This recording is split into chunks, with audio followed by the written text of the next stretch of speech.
Okay, so I'm just going to, as always, welcome and all the rest, blah blah blah. I'm just going to put something in the description, provided this is coming through, just so anyone who wants to take notes for GCSE revision purposes is able to. So I'm just going to drop a link into the description, and I'll put it into the comments as well. That just gives people a place to make notes on some of what we'll be talking about during today's live stream. So I'll just check that this is coming through alright, and then we will make a start. Hello, hello, hello, hello everyone. So let me just pin this. Ooh, not Mirage saying hello, although hello. Okay, quality. So this is good. That seems to be there. I'm just going to make some changes to some of these settings, and then we'll talk about Whitechapel, the end of the 19th century, which is ultimately code for Whitechapel at the time that Jack the Ripper was. Well, I don't want to say anything that makes it sound, was murdering people basically, and we're going to come into who and what and some of the details eventually, but we're going to spend very little time talking about Jack the Ripper himself. We're going to be focusing a lot more on his victims. So, hello everyone. I'm just waiting. Oh, hang on, there's a feather or something here. Ooh, let's just grab that quick before we forget. Hello, Mr. Jenkins from Samuel. Interesting. Okay, so all the perks for Samuel. Okay, brilliant. Okay, I think that is everything set up now, and I'm hoping that we'll have a little bit more success in terms of managing this than we did last time. So, hello Nathan. Welcome. Oh, what are we doing with ourselves, honestly? So, I'm hoping that the sound is coming through alright, and that people can hear me okay. And I'll talk through what the plan is going to be for this evening. So we are playing Assassin's Creed Syndicate. Hello Ben. And we're playing the Jack the Ripper DLC, downloadable content, which is very exciting. It is set in the year 1888, in which Jack the Ripper was active as part. And the reason we're doing this is not just because it's a super interesting part of history, but we're doing this. I don't know why he's up here. Doesn't look like he should be. Oh, he's Chopsy as well. We'll ignore him. The reason we're doing this is not just randomly because it is an interesting period, and the murders themselves are interesting, but because EdXL's GCSE unit or topic on crime and punishment has a case study of this area as part of the GCSE content. So, for those who are sitting the GCSE exam this coming Thursday in the morning, actually, for current Year 11s, or for anyone else who is doing crime and punishment, the GCSE option, this should be somewhat useful. So we're going to have a talk about what the course requires. We're going to have a little talk about what Whitechapel was like as an area. We're going to have a look at the map in a moment to see what it looked like, and then we'll talk a little bit about how the murders themselves happened, and we'll have a little think about the victims, more so than the murderer. So just quickly, I'll just have a quick check. What we'll do... Sounds great, thank you Fiona. Okay, what we're going to do is I'll talk for a few minutes about some of the content that we need to get through. I'll keep checking for comments, and depending on what questions people have and how things go, we'll then take some time out to answer what people want to talk about. But it would be remiss of me to mention that last time I did a stream, I told people that I was going to say how much money I earned through YouTube, and I was going to reveal this at the end of the stream, and then I got so irritated with having to constantly check some of the comments because some people were just spamming and being annoying that I forgot. So if you're very lucky, later I might even tell you how much I'm earning through YouTube. I think you'll be surprised, guys, at how much I'm earning, considering how popular this obviously is. and how I'm definitely not wasting my evenings playing PlayStation and talking to myself into a headset. I think you'll be surprised. So I promise that we'll get to that eventually. So I've set a random marker here. This is Whitechapel, at least as it's reflected on, or reflected in Assassin's Creed Syndicate. Now, there's one thing immediately, if you look at the map, that's missing, that should be here, and it's a problem, actually, in terms of accuracy. Let's just call it as we see it. It's that there's no dock area, as far as I've found so far. Maybe there is slightly off the map, but what there should be is an area full of docks, because that is something we're going to talk about in a moment. The fact that Whitechapel was a dock area and it had people coming in and out on the docks really played. It was huge in terms of understanding what Whitechapel was like as an area.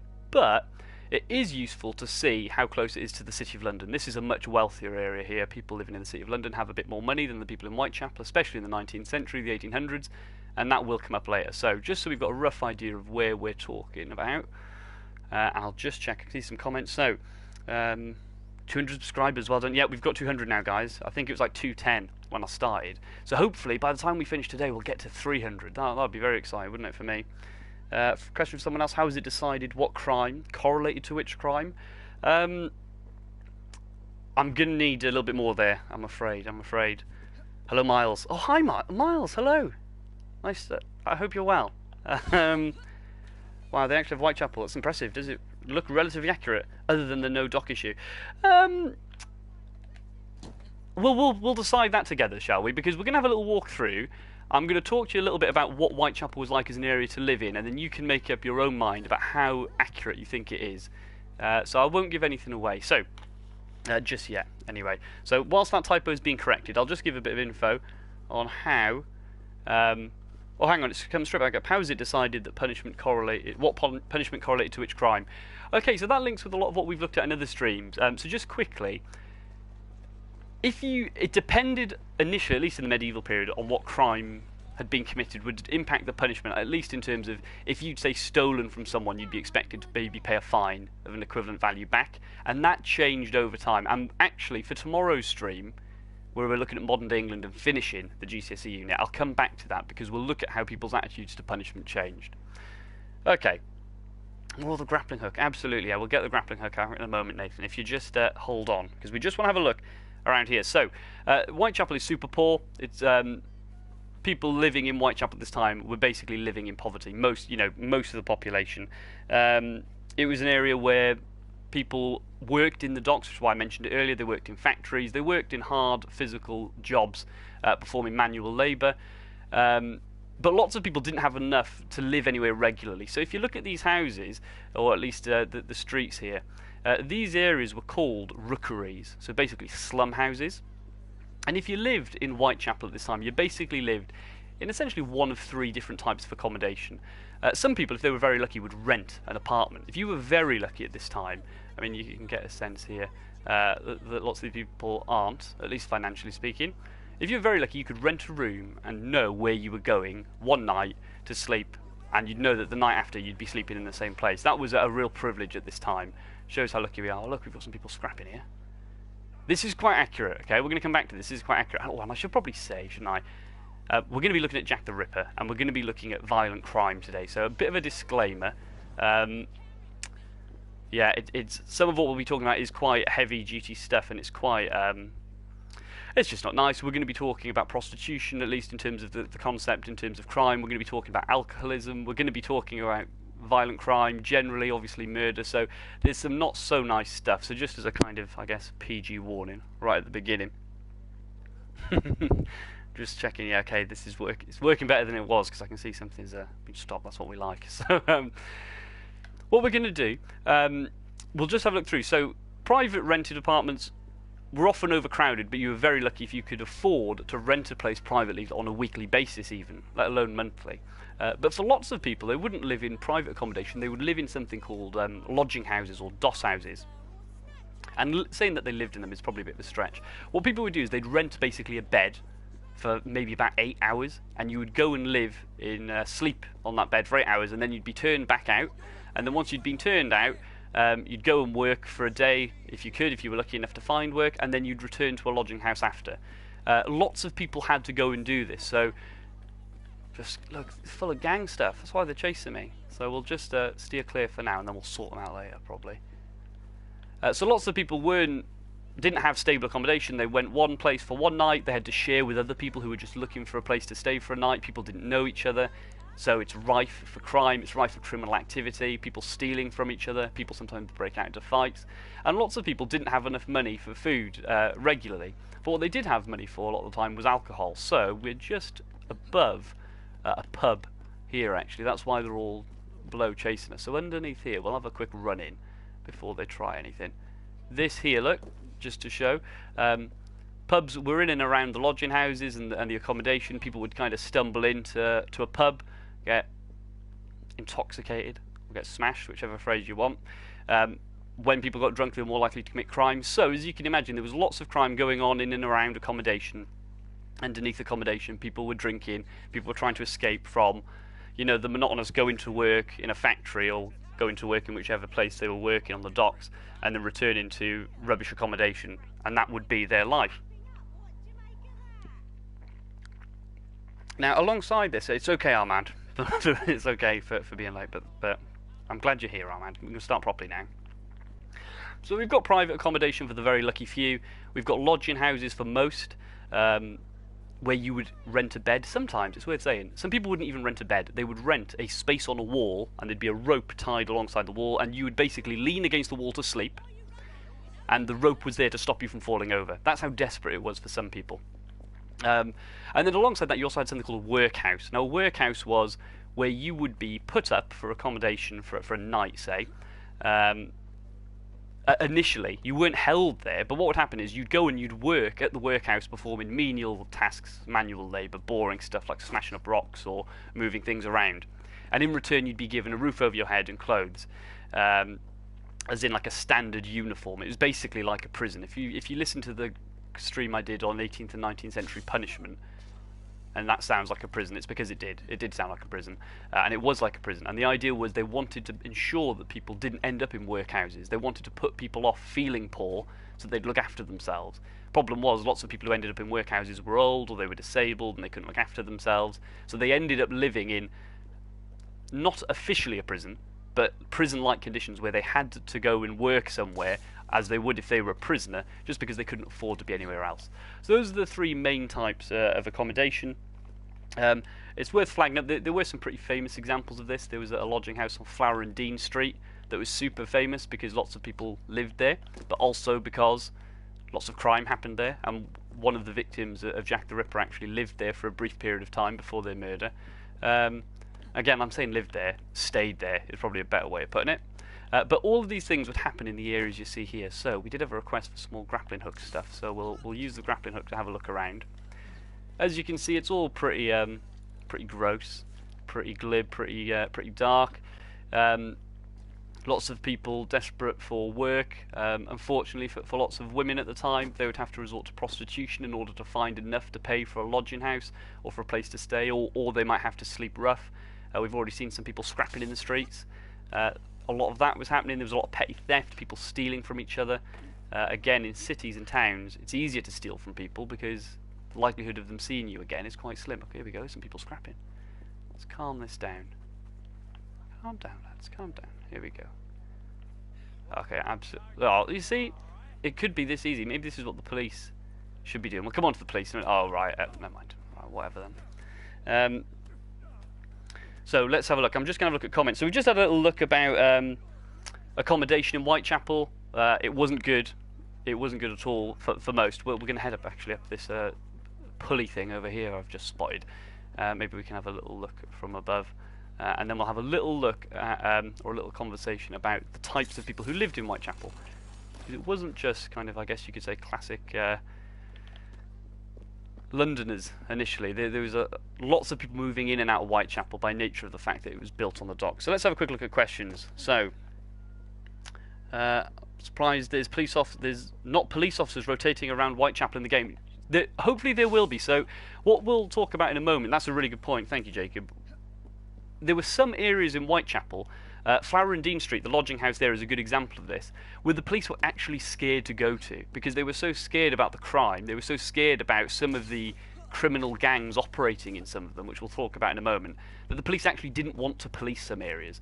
And we're going to look at that in the context of, because it's relevant, Whitechapel was really overcrowded, okay? There were like 30,000 people living in Whitechapel at a time when there were only about, what's the numbers? I think I did make a note because I thought it was, yeah, there were about 30,000 people living in a place where there was only 4,000 occupied homes. So as you can imagine, there's loads of people living in one place. So for police officers, if you're on your own going into an area to enforce the law, the likelihood of you getting into trouble is quite high. So the reason we're not seeing police officers, I'm trying to see if we can see them on the streets outside of the rookeries, the slum areas. All I'm finding is gang members. Let's avoid these for now. The reason we're not seeing too many police officers in and around these areas is because a lot of the time they were intimidated to go through. Now they were supposed to, and we'll come on to what the police were supposed to be doing in a moment, but generally speaking it wasn't the case that all police officers would happily kind of roam through these places. That's a good question, that. Did people running these different forms of accommodation earn a lot of money due to high demand? That's a good question. I don't know is the answer. That'll be worth a look. Some of them would be. Now there was a guy who actually felt, what are they doing here? They're proper duffing this guy up. Calm down, lads. There we go. So you don't need the police if you've got a fictional character from Assassin's Creed to remember. Oh look, and that's calmed down a lot more quickly than expected there. There was a guy, he was called George Peabody. He was like an American. He was super rich. He might have been a millionaire. He probably was. He saw some of the kind of slum living, the rookeries, and he wanted to make a change. So he established 11 blocks of flats to provide people living in Whitechapel with cheaper accommodation. He didn't make a great deal of money from it, but he did provide some people with accommodation who otherwise would have been relying on lodging houses and working houses or workhouses to put a roof over their head. So good question, but I'm not too sure about them individually. Do I have any idea about what Jack the Ripper looked like? No, I don't actually. It's still unknown. We'll come on to him a little bit later. There are all sorts of theories and suspects as to who Jack the Ripper was. He was probably extremely average looking, which doesn't help at all, does it? But probably extremely average looking. Now, I'm just conscious, what we're going to do eventually, we're going to have a look at the policing methods by playing one of the missions, because there's a mission that takes place, or at least starts, in the police division in Whitechapel. But for now, we'll work our way over here and then go from there. Guessing the gangs bribed the police. Some of them absolutely did. A lot of gangs made money from bribing people or extorting people. So basically telling people, or going around to someone's shop and essentially going, oh, wouldn't it be a shame if someone came and smashed your shop up? You should probably give us a bit of money so that doesn't happen. Obviously insinuating that they'd be quite happy to smash your shop up for them, or for you.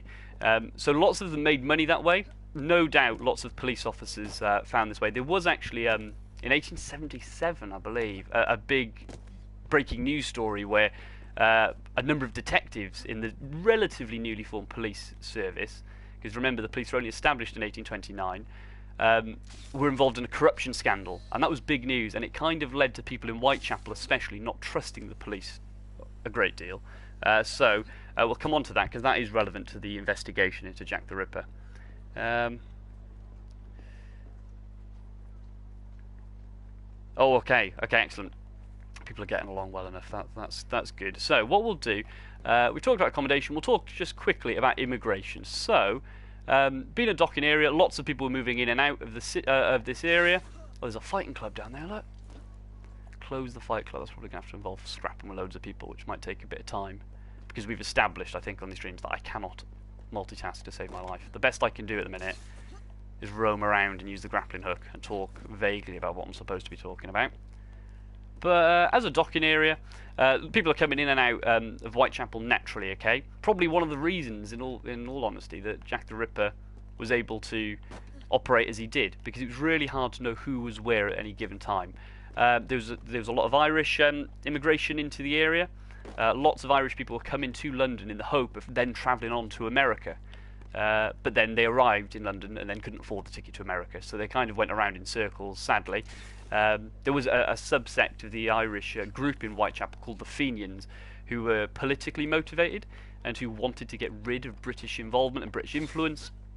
in Ireland. There was even a bomb plot in 1867 where Irish immigrants blew up a prison. So naturally, they were adding to the crime and the job of the police there in that way.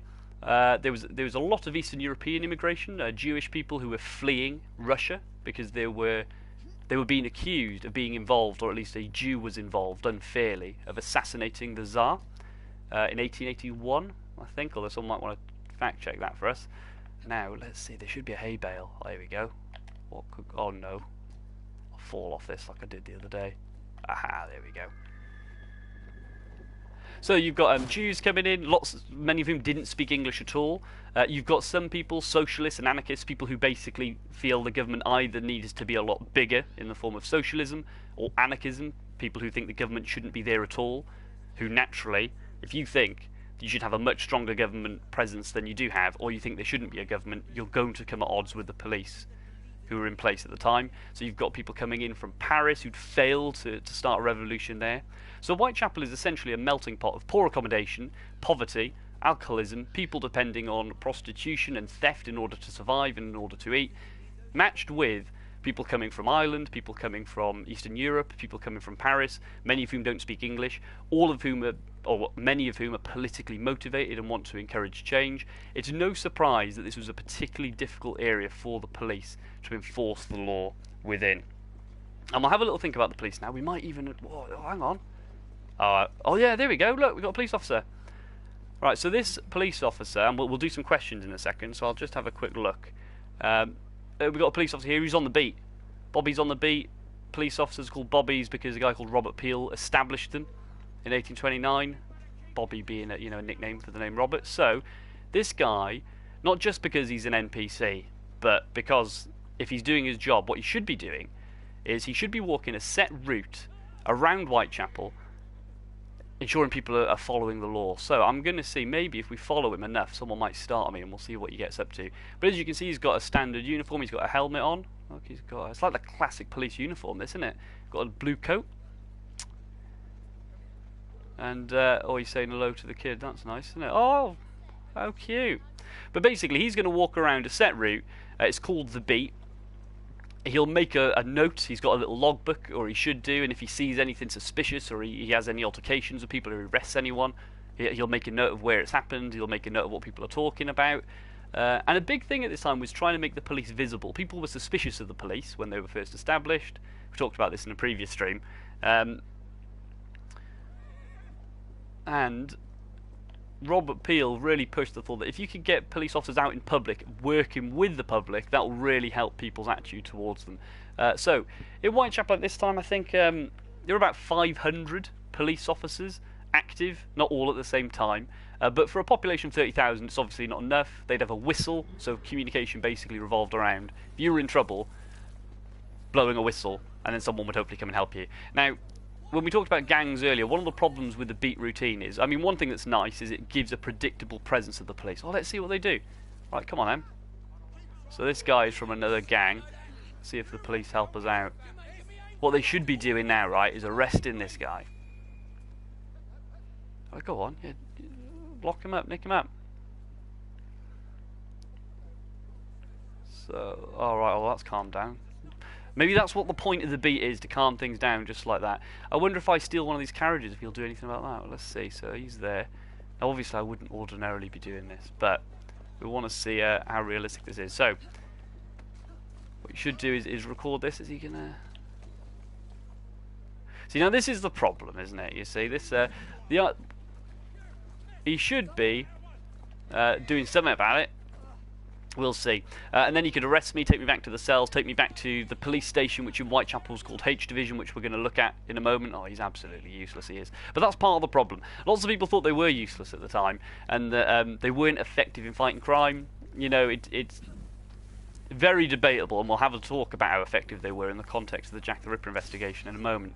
But they're there. Okay, so we have the police force. There is actually an investigation branch department. I think it's about 15 detectives. There may well be more, actually. About 15 dedicated detectives whose job it was to investigate crime after it happened. But we've got a police force. We've got them roaming around the streets. They're in uniform. what we should really do is have a look at where they were based. So what we'll start doing in a moment, I'm going to have a little look for questions to see if there are any.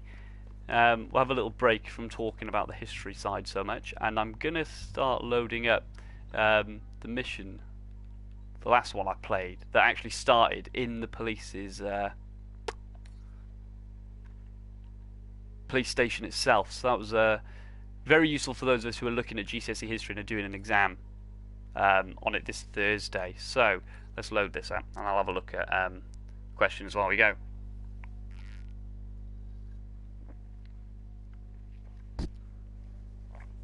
Mr. Jenkins, do you like teaching Jack the Ripper? Yeah, sure.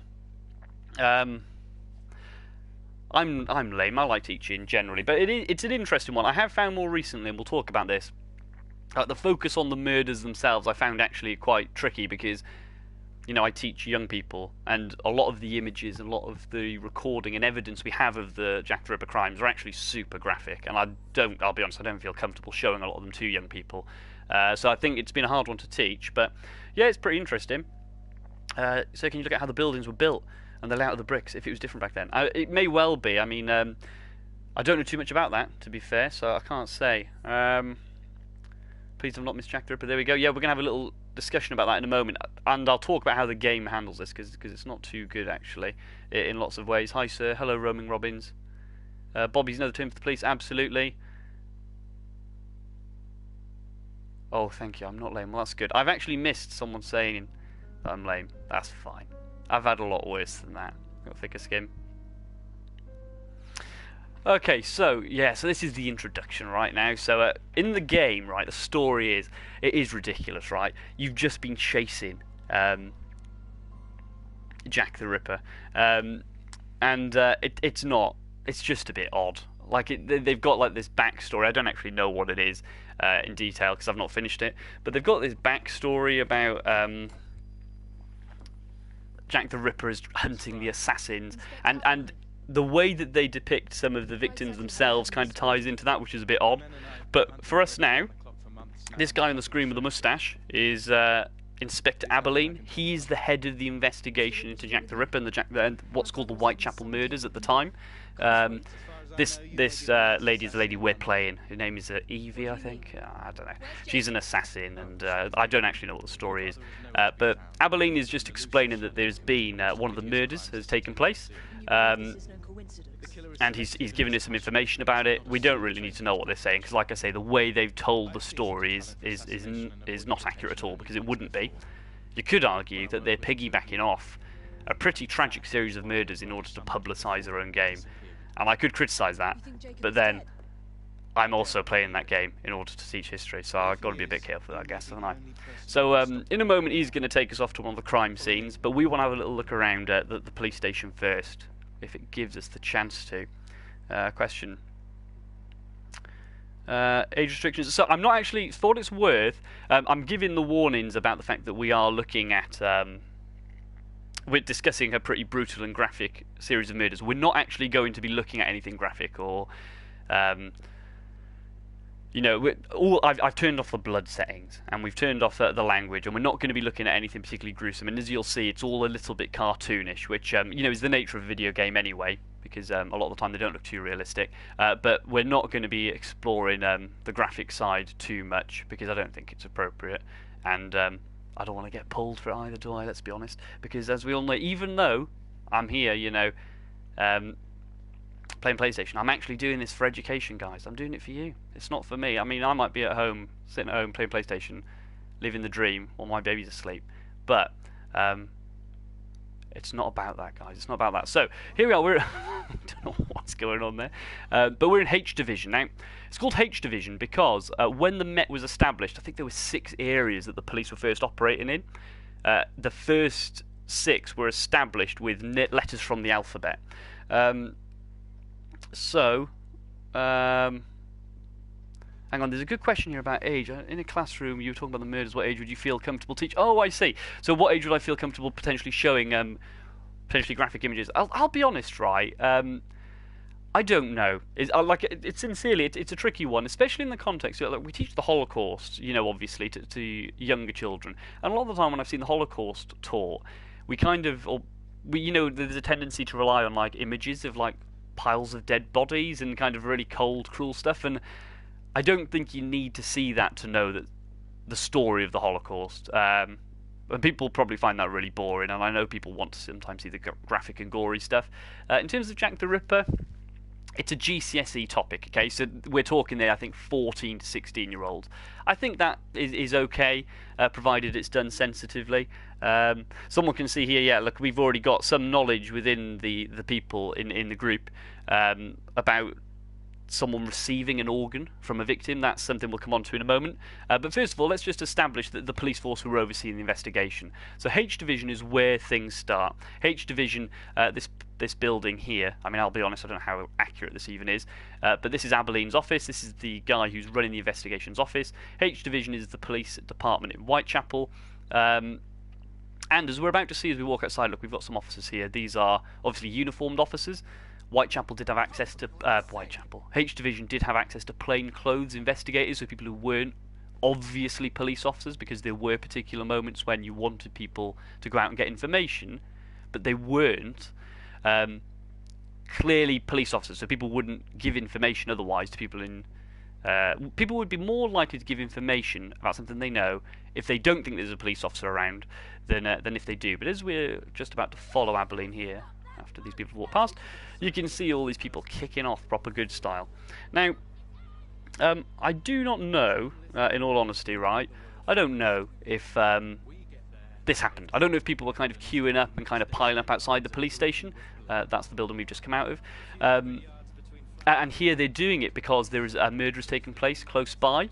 But there was a real kind of frustration amongst the public about how the police were handling the investigation. So what we'll do, we'll just have a little run through, because in a minute I think we're on a carriage or something, I don't know, and it'll take us somewhere. But there were people who were really angry. Some people were so frustrated with the lack of success that the police were having in the Jack the Ripper murders or the Whitechapel murders. There were 5 people murdered, 5 women, that they actually formed their own vigilance committees to try and arrest people and assist the police. Whether that worked or not, we'll come on to. But I'll have a quick check in. The comments, and I'll be honest, I didn't realise that I'd said proper good style. Yeah, we'll go with that. That's fine. We'll probably use that again. Definitely in school. It is a mystery. Yeah, I mean, if you don't know already, we don't know. No one knows who Jack the Ripper is, or Jack the Ripper was. We just don't know. So. Whilst we're in the carriage, I'll have a little talk. So, the murders start in August of 1888. The first lady who's killed is called Mary Ann Nichols, also known as Polly Nichols. She is the second lady is called Annie Chapman.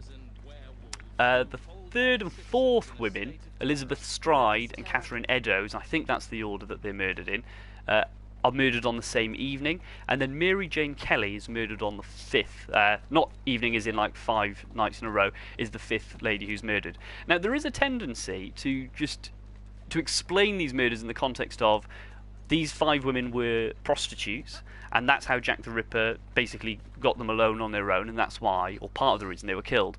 There's been a little bit of a movement away from that actually recently. Okay, so let's.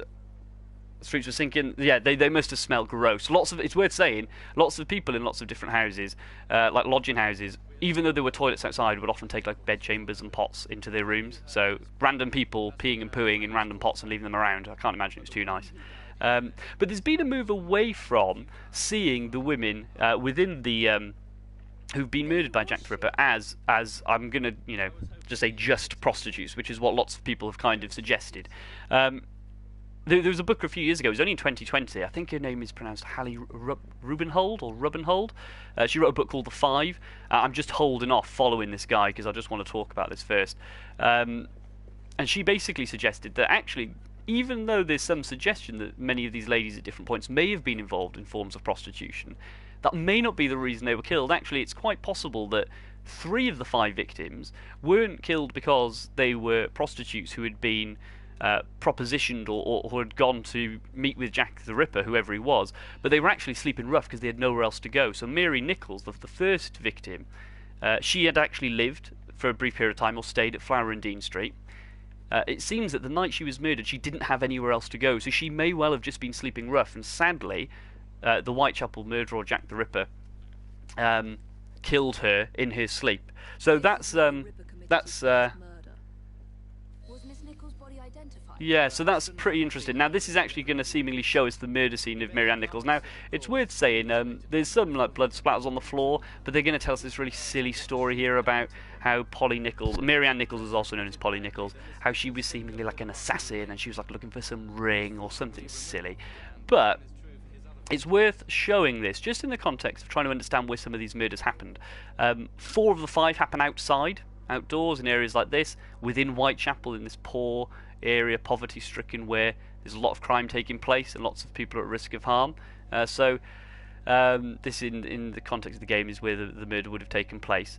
The murders are all pretty brutal, and they suggest that the person who'd overseen them had some understanding of anatomy. I mentioned earlier that some people were so frustrated that the police weren't having any success that they formed their own vigilance committee to try and find the murderer. Well, one of the people who run the vigilance committee, a guy called George Lusk, received a letter that was seemingly, or at least some people say, that it's from Jack the Ripper.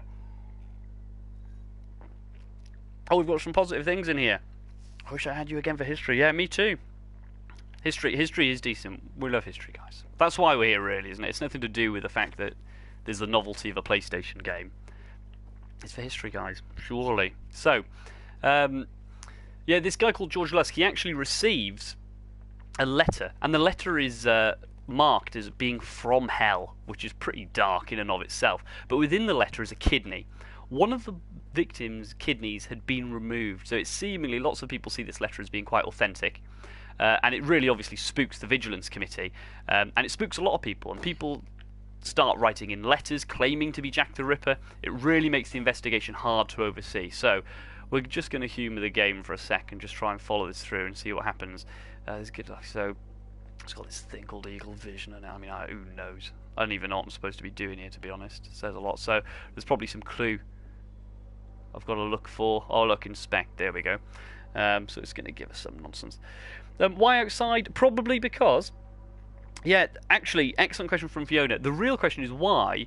It is often a really good way of investigating things is to look at the anomaly. The anomaly is the inside murder, which is Mary Jane Kelly, the most brutal of all the murders and the last one that takes place. They're outside generally, and it's probably because these are people who don't have a place to stay, so they're unsafe. Someone who seemingly has come and either spoken to them to take them somewhere private, or otherwise has come to see them, or they just don't have a place to be, so they're sleeping in the streets. That's why these things are seemingly happening outside. So yeah, so they're talking here about, look at this. Oh, I mean, look, she throws. I'm sure it's something about a ring disappearing or some nonsense. It could be a doctor. Ahmed, you're right. Lots of people suggest that because of the knowledge of the anatomy, the human anatomy, and the removal of certain organs, that the person involved was a doctor. We don't know. So look, it's probably somewhere I'm supposed to match this up in there. Oh who knows? Let's just like, honestly. Great idea for a mission this is. I don't even know what can I see what I'm supposed to be aiming at, yeah? Right, use L2 to generate the trajectory and R to move it around. Oh, so up there is it? If anyone can see where they think... Oh, hang on. Maybe it's this thing that says there's a big green. Ah, here we go. Let's just get this out of the way and get moving in it. Now, it is a sad chapter of history. It's tragic, isn't it, Miles? Yeah, no, it really is. My theory... Well, I'll come to that in a moment. I mean, like I said, we'll spend a bit more time talking about the women, because one thing that has been forgotten is that they are, individual humans, which sounds weird, but a lot of the time our focus is on the person doing the killing as opposed to the person who has been killed. They led some pretty sad lives, actually. The second victim, Annie Chapman, turned to alcohol, it seems, after she had a son who was born with a real serious disability. She had another child who sadly passed away at the age of 12, a daughter, and she turned to alcohol and ended up living in Whitechapel. All right, that's the end of that mission. That was a brilliant mission. That was quality. Really enjoyed that. So She ended up living in Whitechapel, desperate, just trying to make it by selling flowers and different things. I mean, it's a pretty sad tale, really, and that's the case for a lot of the people involved, actually. But the police, in terms of the investigation, because this is what we need for the GCSE content, the police follow what you'd kind of expect most people to follow. In terms of investigation, they speak with witnesses, they try and get hold of clues,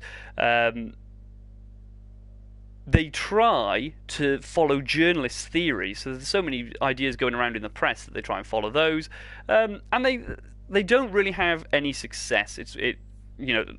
Obviously, and that's what leads to a lot of the frustration. But one thing that's quite interesting is what they do realise as they kind of oversee this investigation and really struggle is that their communication is pretty poor. So as soon as telephone lines were introduced towards the end of the 19th century, they tried to jump on that pretty quickly to improve communications going forward. They introduced a system of taking mug shots of potential suspects and sharing information more easily amongst police divisions. So even though there's a lot of problems in terms of how the police handle the investigation itself, they do sort of see their own problems and try to improve that going forward.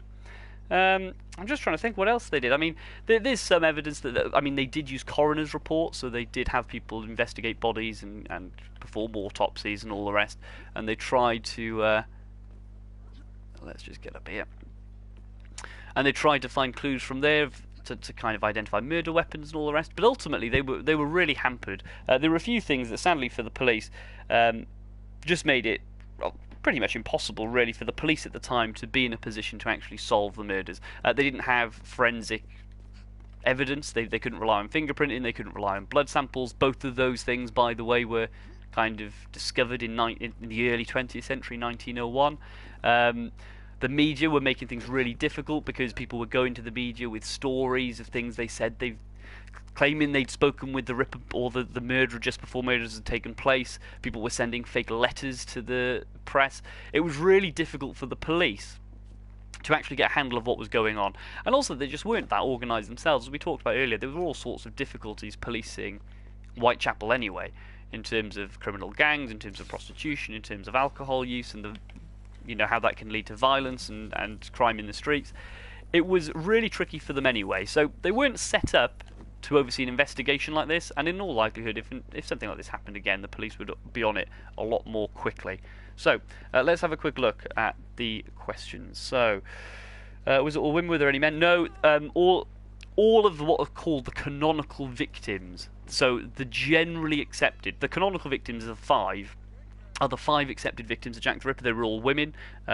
Two, I don't know if I mentioned this, two were murdered on the same night. So Elizabeth Stride was killed, and then soon after, the body of Catherine Eddowes was found close by. Seemingly, the theory is that the murderer had killed Elizabeth Stride and was in the process of mutilating the body, as he was in the habit of doing, and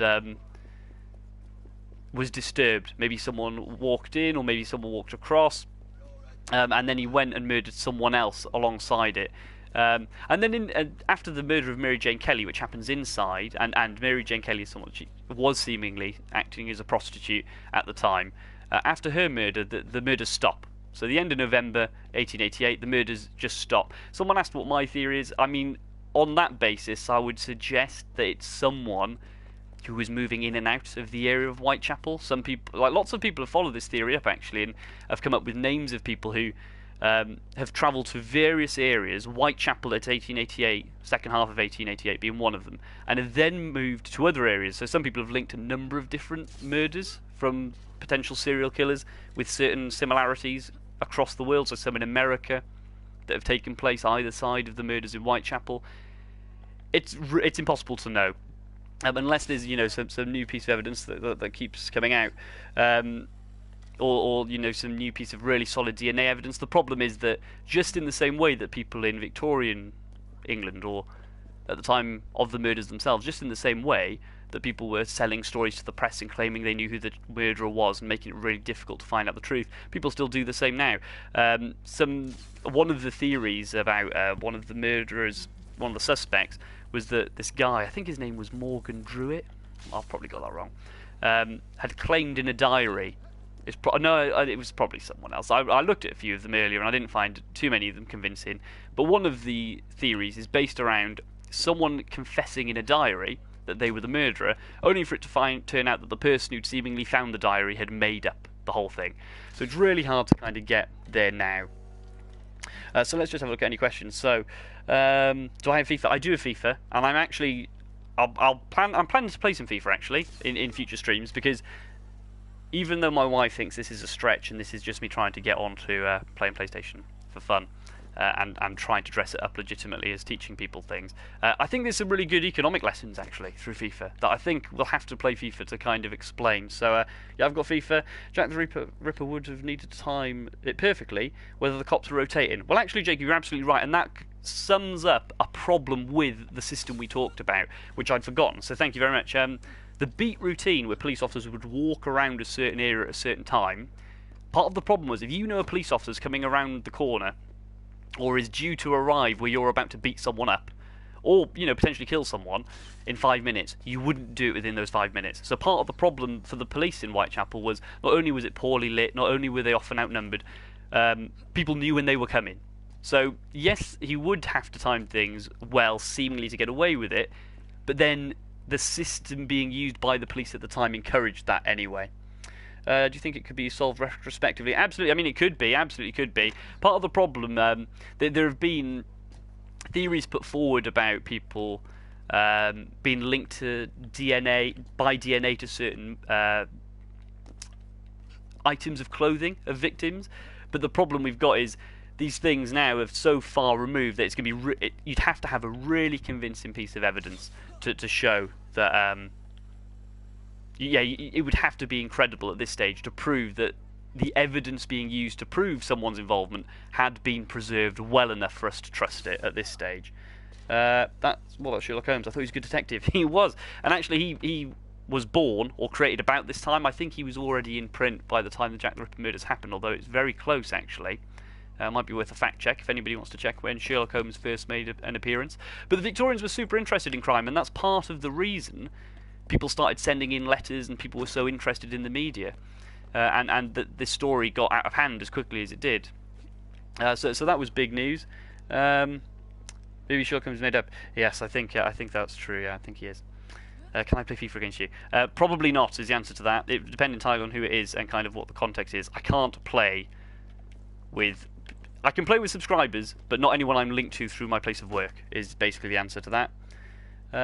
Is it possible he was injured? Yeah, one of the theories, actually, Fiona, is that soon after the murder of Mary Jane Kelly, the Jack the Ripper actually took his own life by drowning himself in the Thames, which is pretty brutal. And there is one of the suspects who's linked to dying in the same way, but there are other pieces of evidence that suggest that individual wasn't actually involved. I think that actually might be the Morgan Druitt guy I mentioned. Did they have access to dentist reports? They may have done. I don't know what the state of dentistry was at this stage, but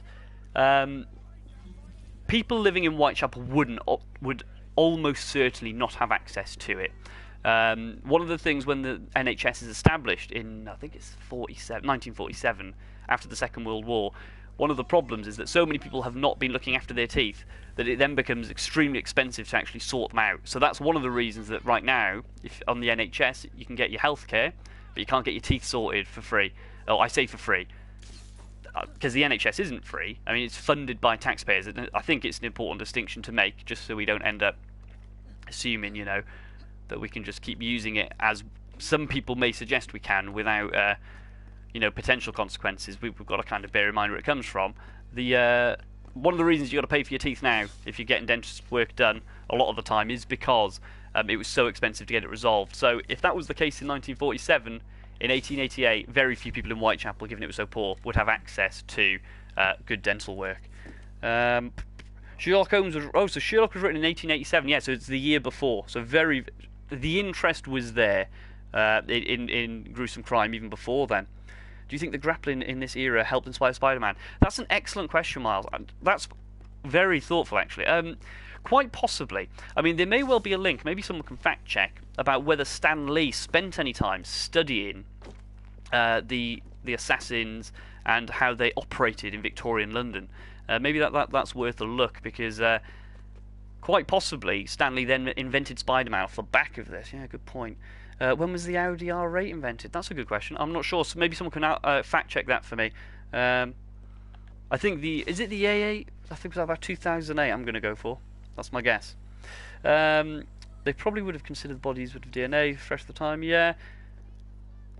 Yeah, I think it would be a very different investigation modern day, wouldn't it? Okay, so I'm just thinking. So they don't find the Whitechapel murderer. There are some improvements made, as we've mentioned, to policing as a result. But for those of you who are sitting the exam on Thursday, just very quickly, the first half of your exam is going to be based on Whitechapel and sources around Whitechapel. So you need to understand some of the concerns. Here, you need to understand some of the problems with police faced enforcing the law. You need to understand that poor areas like Whitechapel at this time almost necessarily lead to crime being committed. This doesn't mean that people who commit crime, it's okay to do it if you're poor, by the way. It's worth saying that just because people lived in poor conditions doesn't mean that stealing and all the rest was okay and fighting. And no one's suggesting that. But if you live in an environment where people are extremely desperate, where you can't feed your children, where you don't have a place to stay, and alcohol is extremely cheap, and stealing is the only way that you might be able to eat, then it does make crime more likely. So, it's worth flagging that up. Police men eat donuts now, but what did they eat in Victorian times? Good question, Miles. I'm not sure. I'm not sure when donuts arrived. When was the Lamborghini? I can't even read that. Sounds like a good car. Yeah, dunno. Yeah. Can't find anything on the inspiration of Spider-Man. Well, thank you, Fiona. That's very diligent fact-checking. Well, we'll find something. Right, so we're going to knock this on the head in a moment, because that's enough of all that. I'm just checking. The worksheet I put in the description, I've just kind of was tracking through, looking for... Yeah, looking just generally at it to see if there's anything I've missed. That's pretty much all we're going to get through, and that's all you really need. If you're doing the GCSE paper, that's all you need, right? All the stuff about suspects and the rest, I don't know if there's ever even been a question on the GCSE paper about suspects. So as interesting as it is in lots of ways, if you're here for GCSE side and revision purposes, don't stress too much about that. You need to focus on Whitechapel as an environment, factories, the docks, the immigration, the housing, the overcrowding, how the police tried to deal with all this. The Whitechapel murders, as interesting as they are just a case study within that environment that kind of flag up some of the general things. Now, before we finish, obviously, you have to like this video. You have to. Oh, I'm not doing it again. When's homework due about Prince Al? There isn't any, but if you need it, you can have a check on Satchel 1. I'm sure that'll help you. Would the uniform have slowed officers down? Not necessarily. I mean, there were requirements on police officers at the time about physical fitness and looking after themselves, and I don't think that it would have, but that is a good question. The idea was to flag police officers up so people knew they were coming and would kind of try and alter their behaviour before anything happened, so they wouldn't commit crime. But now, yeah, it's really important that you like this video, really important. It's really important that you share this video with everyone, like everyone. I have mentioned already that Great Auntie Doris needs to know about this channel, because if this works, imagine if this was school. Like, imagine if education go forward, and I'm completely aware that there's loads to work on here. I'm completely aware that I'm literally running around foolishly, pointlessly talking about history, and I get that we can definitely tighten it up and make the video and all the rest more fun. But can you imagine if this could be what school was like in some ways? That would be good fun, wouldn't it? If this is what revision or homework would become, then this would be super useful. Not for me, okay? It's not for me, because I did say, I'm going to be honest with you guys about how much money I make, because I said you'd be surprised by how much I'm making from this channel. Some of you probably have already guessed. But as I promised, I should let you know. I also need to, full disclosure, I've also been selling off percentages of the business already in anticipation of the mega money I'm going to make on my way to a diamond plaque. I've made 0 pence. That's how much I've made so far, guys. I've made 0 pence, but I've got a lot of happiness to go with it. So far I'm on 0 pence, but I have sold off 1% of the entire money that I make from YouTube in the future to tonight's mystery moderator. I've already done it. It's a done deal. So 1% of what? £100 million is a decent amount for the moderator. Don't think about me, think about them, yeah? So, just so that's clear, for the purposes of your education, guys, and the education, of the future generations, and for my mystery moderator, you have to like, you have to comment about how enjoyable you found this video, and you have to subscribe. If you've not subscribed, please do it, and hit the bell. That's the other thing I've got to say, isn't it? Hit the bell, and then you'll know when videos are coming out. Comment there about subscriber of the month. No, subscriber of the month is an actual thing. I'd like to start it. I just don't know what the prize is going to be yet. I'm thinking, I don't know what you think about this. I'm thinking something along the lines. Of course I will. As long as it's provided to me, I will sell toothpaste on Instagram. When we get this up and running properly. I would like some suggestions for prizes for subscriber of the month. What I'm suggesting at the moment, or what I'm thinking about, and you're probably thinking, oh, what a lame prize, who honestly cares about that? I'm thinking maybe you can choose what the next video series is on, or what the next live stream is on, or maybe what the topic is that we will study. Obviously, depends how we go forward with this, whether I continue to use video games. I can't make a video game yet, although I'll get my software developer on it, yeah? I can't make a video game yet to do it, but maybe that's something we could run. If you can think of a good idea for a prize for subscriber of the month, please put it in the comments to this video when it's off live, so I've still got access to it. So your stream is truly spectacular. I know some people treat the stream in the wrong direction. Some people do, but I think we're on top of it. It's been a bit calmer today, isn't it? So, Molly May for history. Wow, what a compliment. That, I think we'll have to sign it off there. I'm going to take that and go tell my wife, and she'll be very happy to hear that I'm the Molly May of history, because she knows how much I love watching Molly May. I'm a big fan. So, yeah, ideas for subscriber of the month prizes in the comments. Subscribe, and make sure you send this to everyone, and you tell them how much fun it is. Learn about history. Wow, what a day, what a day, what a day. Right, that's enough of that. I've got to go have dinner now.